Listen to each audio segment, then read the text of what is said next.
Yesterday, I made a post where I was very complimentary of Taylor Swift, and I got a handful of comments like this one, and I want to respond not because I want to antagonize this person, but because I think my response will be helpful to a lot of people. So this person says, "It is amazing that you and others are obsessed with this woman whose lyrics could have been written by a third grader." So to be clear, I've only made one post in my life about Taylor Swift. I've never been to any of her concerts, and I've never downloaded any of her music. So I'd hardly say I'm obsessed with her. This is just a narrative that you wrote in your head, and it's making you mad, and that's entirely on you, okay? Write a different narrative. But more to the point, I don't think it serves any of us to say that the work of an artist is bad, or this TV show is bad. So I've written on a bunch of shows. Some of the shows I thought, I really love this show. And other shows I've thought, I don't like this show at all.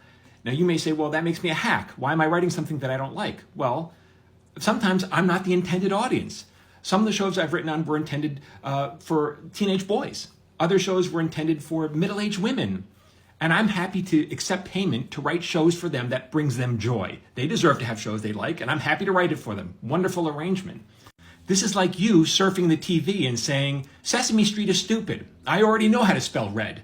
Well, congratulations on knowing how to spell red, but it's not intended for you. And that doesn't in any way diminish the work of Sesame Street or the writers who write Sesame Street. You are just not the intended audience. So who's the intended audience of Taylor Swift's music? Predominantly, her audience is young women, 18 to 24. That's it, right? And so when she writes songs that you think the lyrics are facile about love, well, these women are probably experiencing romantic love for the first time. And so her songs speak to them. Or maybe her audience is a little bit older and they just want to be reminded of what it was like to feel young love at that age. What's wrong with that? There's nothing wrong with that at all. It doesn't in any way diminish Taylor Swift's talent or the value of her work. There are entire genres of music that I don't like, but guess what? It's not intended for me. I'm not supposed to like it. But rather than me saying, I don't like this or this music is bad, which is kind of insulting, it's actually healthier for me to say, you know what? It's not for me. And that's a statement of fact. No one can refute that. It's just not for me, right? And now I'm not turning people off and making people angry. I'm just saying it's not for me.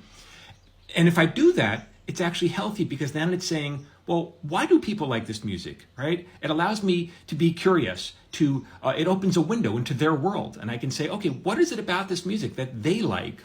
And that kind of curiosity is expansive and it makes people happy. It's when people are judgmental and narrow-minded that makes them unhappy. Now, I hope my comment is received in the spirit in which it's intended. But if it's not, please don't feel the need to attack me.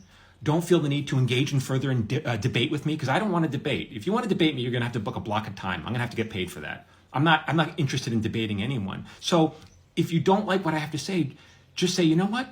This guy's content is not for me. That's it. And then unfollow me. End of discussion, right? And then move on. And it's okay. I understand. I hope you don't leave, but I understand that as an artist, I'm not for everyone. No artist is for everyone, okay? So just consider it like that. And it'll probably make things a lot easier for everyone. For everyone, okay? For more what it's like to be a TV writer, keep following me at Michael Jamin Writer.